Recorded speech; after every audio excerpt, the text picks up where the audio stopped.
O seu paciente tem o direito de não saber o diagnóstico dele. E eu vou te contar o porquê e como fazer isso na prática. Oi, meu nome é Evelyn Rufino, eu sou advogada, estou na área do direito médico e hoje nós vamos conversar sobre o direito de não saber, ou privilégio terapêutico. Bom, o privilégio terapêutico, ele está incluso no que nós chamamos de dever informacional, ou seja, na relação médico-paciente, o médico possui mais conhecimento técnico. Em virtude disso, a relação acaba não ficando igual, né? E é através do dever informacional que o paciente ficará um pouquinho mais próximo, que essa relação ficará um pouquinho mais equilibrada, justamente porque é através da informação que o paciente conseguirá exercer a sua autonomia. É muito importante que o paciente consiga exercer a sua autonomia. Nós já temos um histórico muito ruim, né, no que diz respeito à autonomia do paciente, e aqui eu estou me referindo especificamente sobre a Segunda Guerra Mundial, o Holocausto nazista, aquela circunstância em que as pessoas eram utilizadas basicamente como ratinhos de laboratório. E é a partir deste cenário que surge então a bioética, surge essa necessidade de cuidar do paciente, de cuidar para que o próprio Estado não interfira tanto assim a ponto de tornar nós, cidadãos, ratinhos de laboratório, quando ele bem entender. Então, essa é uma breve introdução para que vocês entendam o motivo do porquê que existe a autonomia do paciente, assim como existe também a autonomia do médico, mas este tema nós vamos deixar para outro vídeo, ok? Hoje a gente vai conversar sobre o direito de não saber.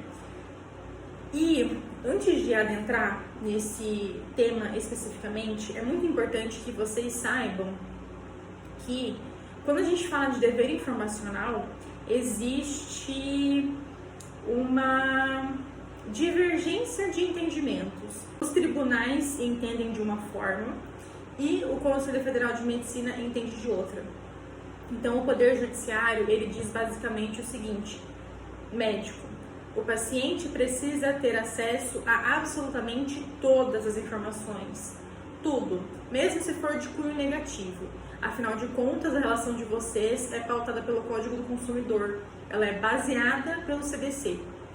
E o CDC nos diz muito bem especificamente, muito bem claro que o consumidor precisa ter clareza sobre o que ele está consumindo, sobre o serviço que ele está usufruindo. Eu não concordo com esse entendimento, tá? Mas isso também conta em outro vídeo.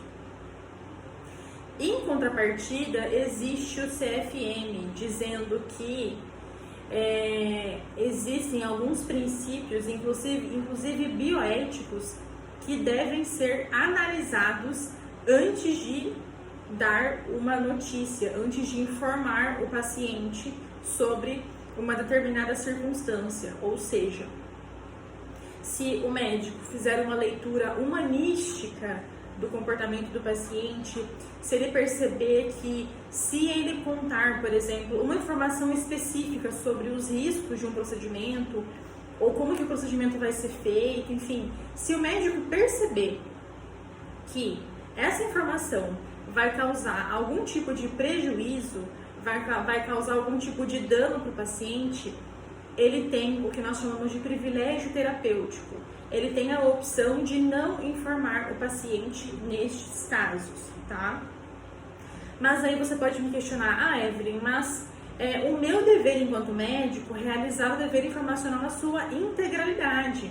Eu tenho que dizer tudo que for importante ali para o paciente, porque ele pode acabar me processando, inclusive, por falha do dever informacional. Eu te entendo, mas veja bem aqui a circunstância. Existem dois princípios na bioética que pautam toda e qualquer conduta que o médico vai realizar frente aos seus pacientes.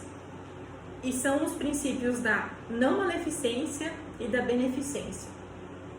O que esses dois princípios dizem, em linhas gerais, é que você não pode causar prejuízo para o seu paciente. E que você deve fazer tudo o que estiver ao seu alcance, cientificamente falando, para promover o melhor bem-estar para ele, né? Ou seja, você pode se pautar, você pode se basear nesses princípios para tomar essa decisão de não contar uma informação X que pode causar algum tipo de prejuízo para o seu paciente. E na prática, como que você pode fazer isso? Considerando que o dever informacional deve ser realizado, nessas circunstâncias, se esse paciente tiver um representante ou tiver alguém que esteja ali acompanhando ele nesse momento, na consulta, você pode chamar o familiar desse paciente e contar para ele essa informação que você não compartilhou com o paciente. Então, basicamente, você vai chamar, sei lá, o irmão, a esposa, o marido e vai falar, olha, fulano, eu não compartilhei essa informação com o paciente por isso, porque eu visualizei que ele está em um momento muito frágil, em virtude do diagnóstico e tudo mais. E por isso eu tomei a decisão de não compartilhar com ele essa informação específica. E é por isso que eu estou te deixando ciente, porque eu, enquanto médico, tenho que cumprir o meu dever informacional. Mas nessas circunstâncias, considerando que essa informação pode causar um prejuízo, eu preferi guardar ela para mim, compartilhar somente contigo. E eu espero que você entenda. A gente vai, enfim, continuar com o tratamento, enfim. Só para vocês visualizarem como que isso funciona na prática, tá? E além de você compartilhar essa informação com o familiar, você também deve registrar no prontuário do paciente o motivo, o porquê que você não compartilhou com ele a informação X. E no prontuário do paciente, você pode, inclusive, fundamentar a sua decisão com base nos princípios da bioética. E aí, se você tiver dúvidas sobre como fundamentar, sobre como realizar essa abordagem da melhor forma possível como responsável do paciente, é interessante que você tenha um advogado que atue nessa área para te auxiliar nas tomadas de decisão, para te auxiliar, inclusive, a preencher o prontuário. Porque se eventualmente surgir algum tipo de processo, esse paciente venha a te acionar, por qualquer que seja o motivo, você vai ter registrado no prontuário o porquê você tomou essa decisão. Então esse foi o vídeo de hoje, eu espero que vocês tenham gostado. Na semana que vem a gente volta aqui para falar mais um pouquinho sobre direito médico preventivo. Até mais!